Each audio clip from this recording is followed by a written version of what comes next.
So the big tax question is this: how do wealthy people keep their money working for them when selling their business, real estate, or other highly appreciated assets without paying hundreds of thousands to millions of dollars in tax? What if we, as business and real estate owners who have poured blood, sweat, and tears to growing our wealth, and who didn't hire expensive tax attorneys and CPAs to map out an exit strategy, knew their secrets? Instead of recreating the wheel, why can't we just model the way they deferred 30 to 50% in tax, paid off debt, funded their next business dream, and most importantly, leave a financial legacy to give to the causes we believe in most? What if their secrets weren't complicated at all, and you just need a guide who is a few steps ahead of you? That is the question, and this podcast will give you the answers. My name is Brett Swarts, and welcome to Capital Gains Tax Solutions.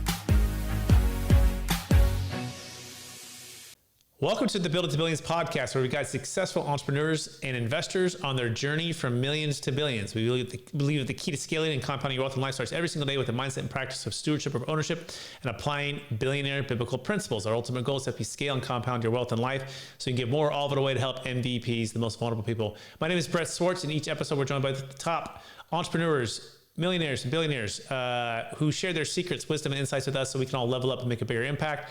I'm excited about our next guest.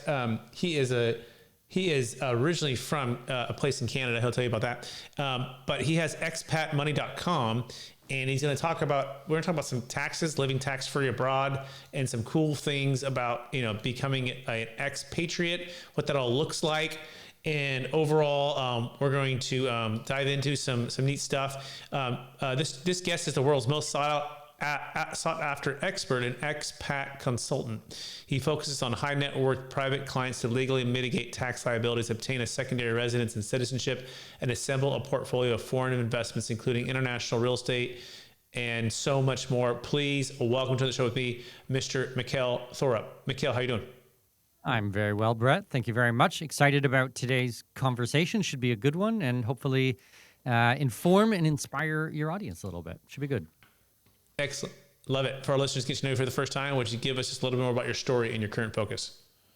Yeah. So as you mentioned, I'm Canadian citizen, born and raised, left in 2000, been living overseas for 25 years straight now, lived in 9 different countries, circumnavigated the globe over 400 times, visited about 120 countries, own real estate in about a dozen different countries, and I kind of do this work on the professional, the hobby, and the family level. So I'm kind of really in the thick of this for the last 2+ decades, and more than anything, I hope you guys get from today that I'm still super passionate about these things, and I still really love talking about them, and I'm excited to talk to you about them today, Brett.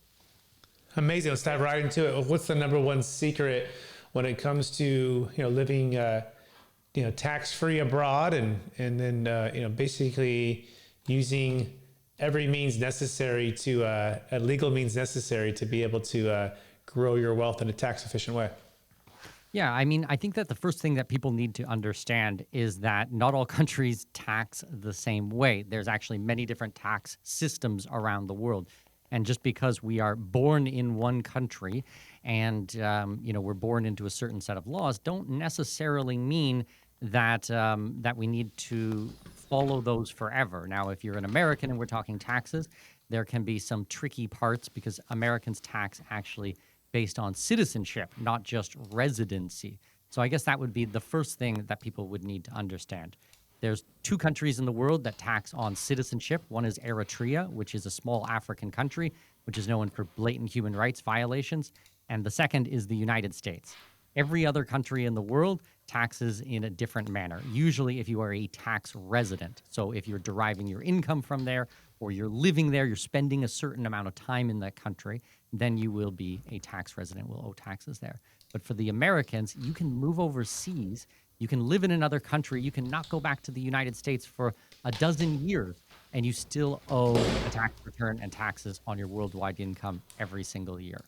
So that's kind of where we have to start, define the problem, let's say, and then we can kind of go from there.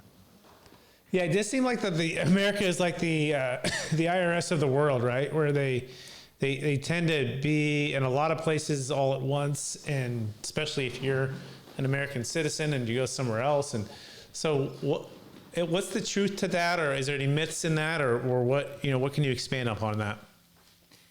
Yes, I mean, so there are a number of strategies we can still use for Americans when going overseas.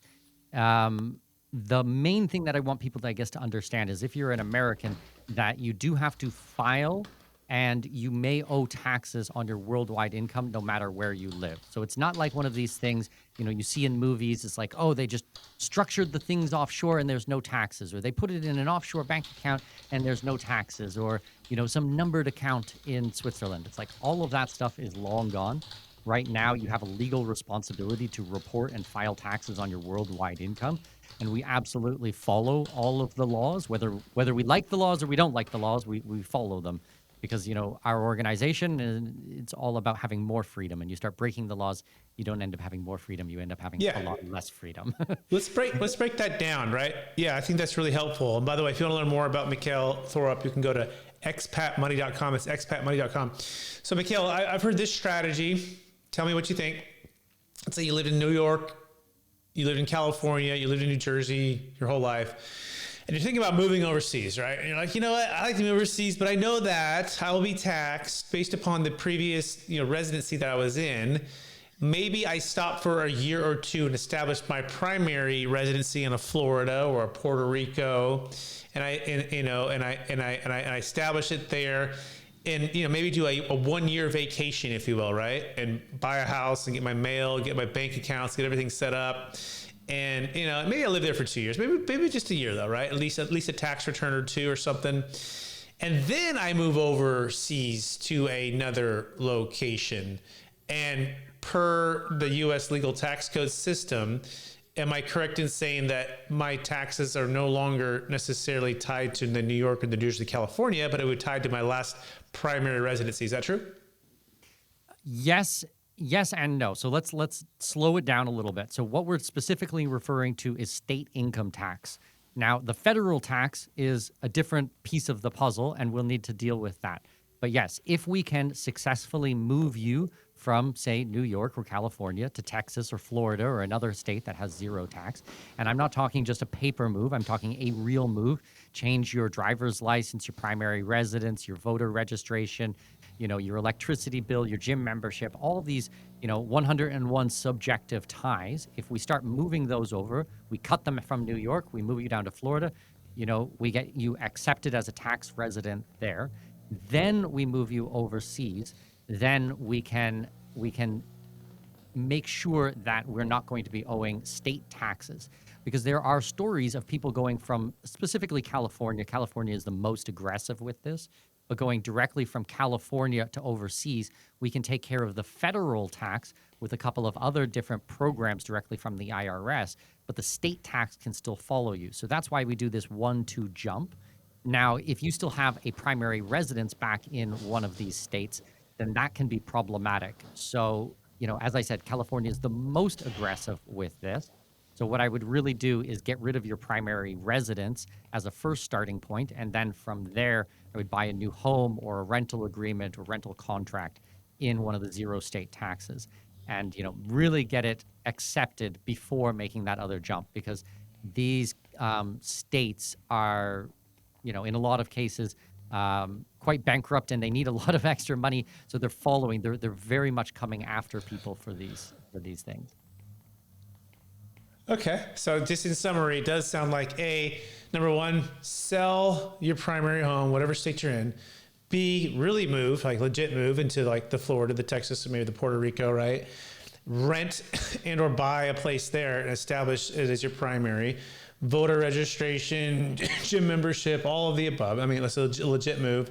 And then, that following year, move overseas, and then that should eliminate the state income tax. Is that a fair summary?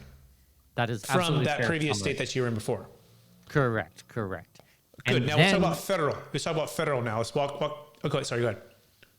Yeah, so with the federal side of things, there's a couple of tools in the toolbox, but there's not a whole lot. I'll kind of run through them quickly and just to kind of give you a bit of context. So the first tool in the toolbox that we like to use is called the Foreign Earned Income Exclusion, the FEIE, which allows you, as of this date, to exclude the first $126,500. You still file taxes based on your entire amount, but you're not subject to taxation on that first 126,500. Now, the nice thing is that if your spouse is also a U.S. tax person, then it's a doubling effect. So now you're looking at just over $250,000 where you're not subject to taxation. Now, a couple of caveats, all right? You have to qualify for this. So there's two qualifying. There's either the physical presence test or the bona fide residency test. I like to do the physical presence test year one because it is math. It's very, very simple. It's 330 days in a foreign country, all right? Now, this can be over any 12-month period. After we get accepted for this and we filed and it's all going through, then year two, year three onwards, I like to do the bona fide residency test. Bona fide residency test is the same type of ties that we had to do to move you from New York to Florida or from California to Texas or whatever it might be.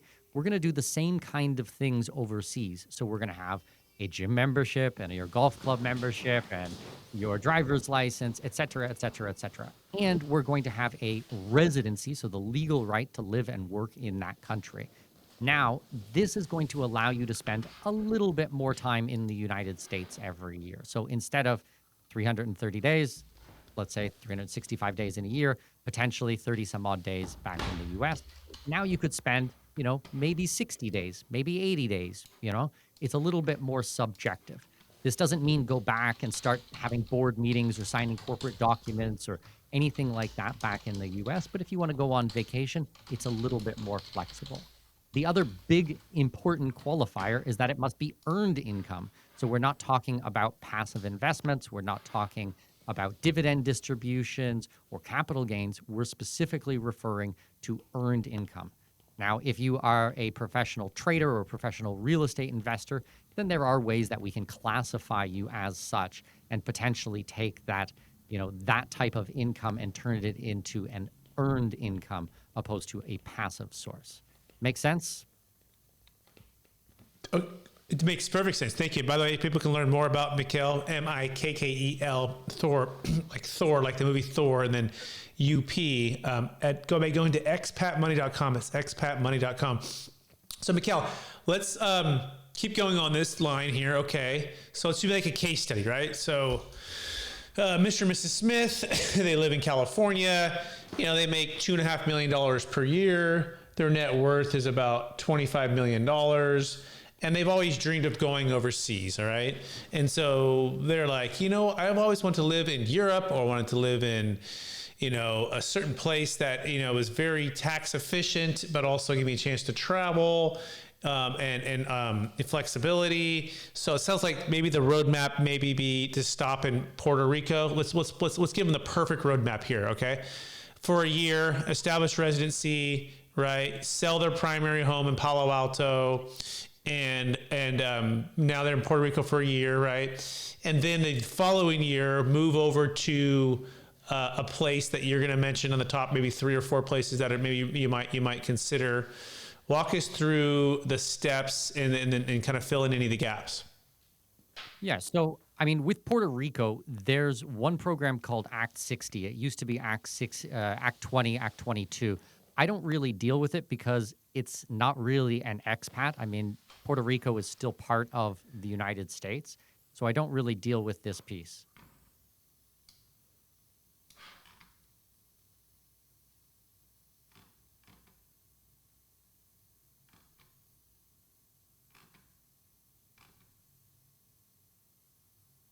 Hey, I cut out for a second there. Are you back? Yeah, I don't know how much you heard on the question, but I was just saying that a couple of I just started to reply, and then as soon as I started replying, it cut out. So okay, I'll good. jump back. We'll edit it, but go ahead. Just jump right into the answer. Yeah. Sure. So on Puerto Rico, there's actually something called Act 60. It used to be Act 20, Act 22. I actually don't deal with Puerto Rico at all because it's not really an expat. We can kind of get into what is an expat, what is not an expat. lexicon, terminology, all these types of things. I also think that it's probably not going to last. I don't know how long it will be here, but it's my guess is it's not going to be here for a long period of time. So therefore, I'm looking for more permanent solutions. But let's modify it a little bit, and let's say they're going from California to Florida, which is something we typically see. We see this every single day, all right? So we're going to get rid of their state income tax, as we've outlined already. Then we want to move them overseas. Now, you said something about, a dream of living in Europe in a tax-favorable jurisdiction. That doesn't really exist anymore. I mean, Europe is not known as a tax-favorable place.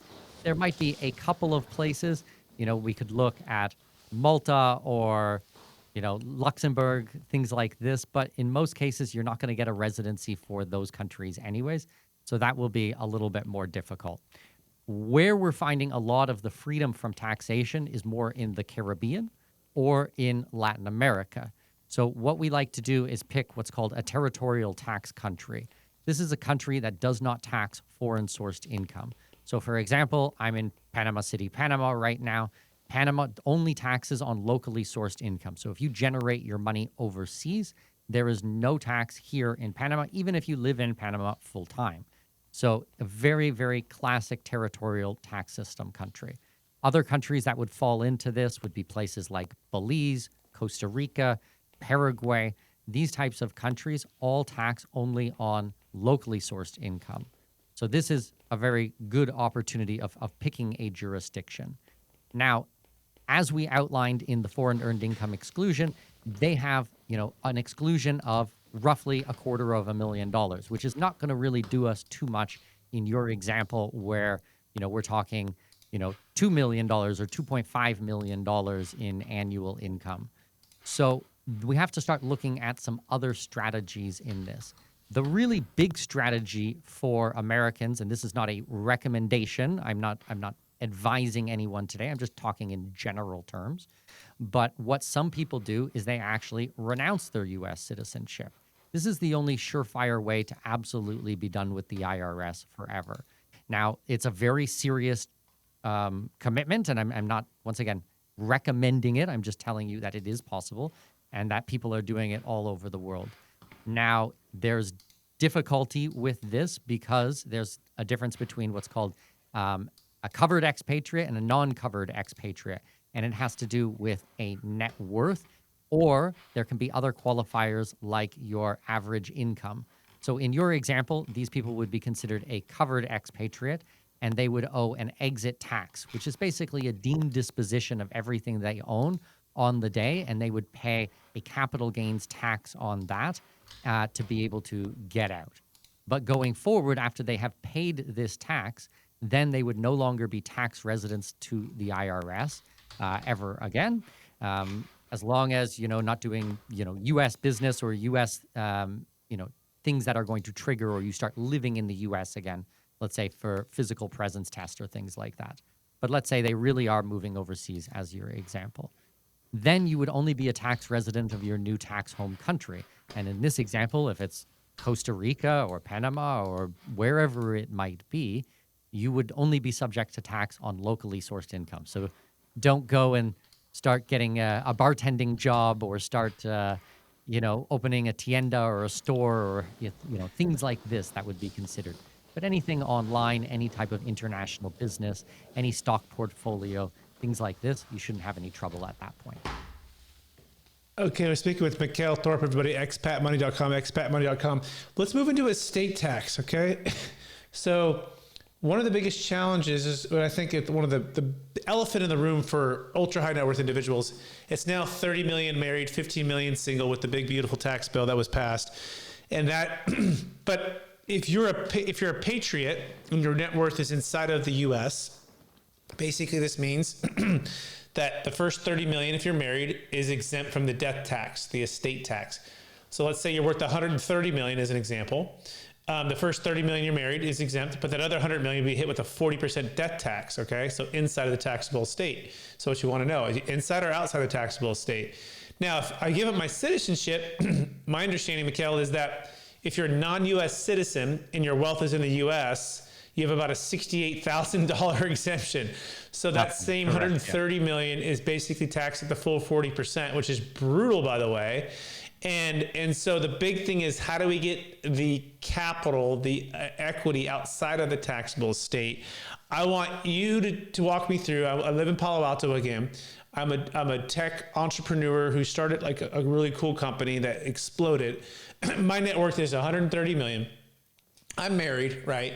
But I'm like, gosh, I got to get this estate in order or outside the taxable estate, because we're going to get crushed. What strategies do you have? And then I'll suggest one too. So to be clear, I am not a U.S. tax lawyer or U.S. estate tax lawyer at all. This is, okay, I've read through the laws for estate tax. They're probably some of the most brutal laws I've ever read in my entire life. These things are so incredibly aggressive. There are not a lot of options. Like I said at the beginning of our conversation, Americans have a rough deal with all of these. The normal strategies that people are looking for are grantor trusts, which can be very tricky, and you're going to have to work with a lawyer who's going to be taking on some pretty serious liability for these, for making an opinion letter. That would be number one. Then we'd be looking at intellectual property, what we're able to move around, how we're going to use restrictive covenants and things like that, and kind of depress the value of all of these assets. But you're right, the exemption for non-Americans with U.S. taxes are extremely low, like basically nothing, 60 some odd $1,000 opposed to $30 million. That's a huge difference. And we do deal with this on a regular basis, and I do have an estate tax lawyer that I work alongside who specializes in these types of things. But once again, very, very aggressive laws out there towards this. Yeah, I gotcha. I'm going to offer some suggestions here and a thought and strategy. So for those who don't know, I'm founder of Capital Gains Tax Solutions. This is what we build. We build a capital gains tax exit plans for U.S. and non-U.S. citizens, but for U.S. assets, and then build estate tax plans for also whether you're U.S. resident or not, but you have U.S. subject estate tax. And so the big challenge with a lot of these old strategies, Mikkel, like these grantor trusts and different things, a lot of it's like gifting or skipping to the next generation, and like some of these do work on and they do work, but it's just they're very, let's call it inefficient, take a while to get everything kind of going and up and running. We have a strategy that's really unique. Like, let's say that same Palo Alto, tech millionaire, tech, 100 millionaire, he's selling his company for 130 million, to keep it really simple, right?